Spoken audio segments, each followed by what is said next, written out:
এই বাড়ি তো আমার নয়, আসল বাড়ি গোরস্তানি, কবর আমার ঠিকানা। কেউ বা তোমায় পাগল বলে, কেউ বা বলে জাদুকর, আল্লাহর কোরআন সাক্ষী দিয়েছেন তিনি নবী পয়গম্বর। ওগো খোদা দয়া করো,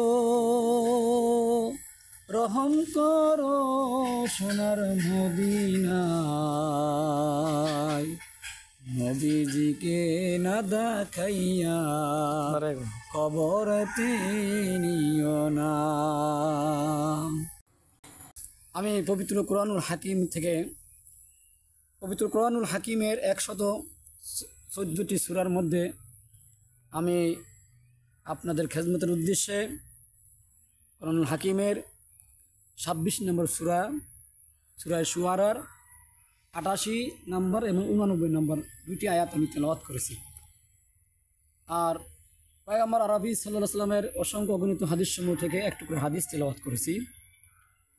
তো আল্লাহ যদি তৌফিক দান করেন, এই কোরআনের আয়াত এবং হাদিসের টুকরাকে আমি সামনে রেখে কিছু আলোচনা করতে চাই, যদি আল্লাহ তাআলা তৌফিক দান করেন।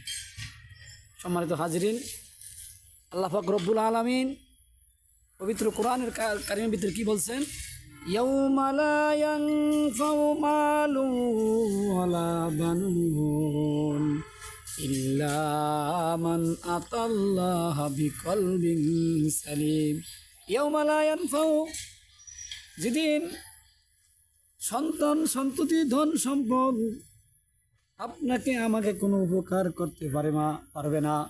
ইয়াউমা লা ইয়ানফাউ মালুন ওয়ালা বানুন, টাকা পয়সা ধন দৌলত সম্পত্তি সন্তান সন্ততি কোনো কিছু আপনার আমাকে উপকার করতে পারবে না। একমাত্র কাল কিয়ামতের ময়দানে সেই ব্যক্তি উপকৃত হবে, লাভবান হবে।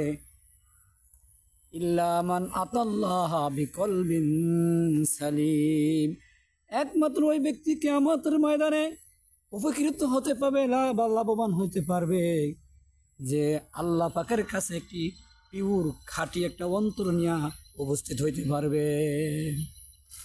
খাঁটি ইমান, পিওর নির্ভেজাল খাঁটি ইমান, পিওর ইমান।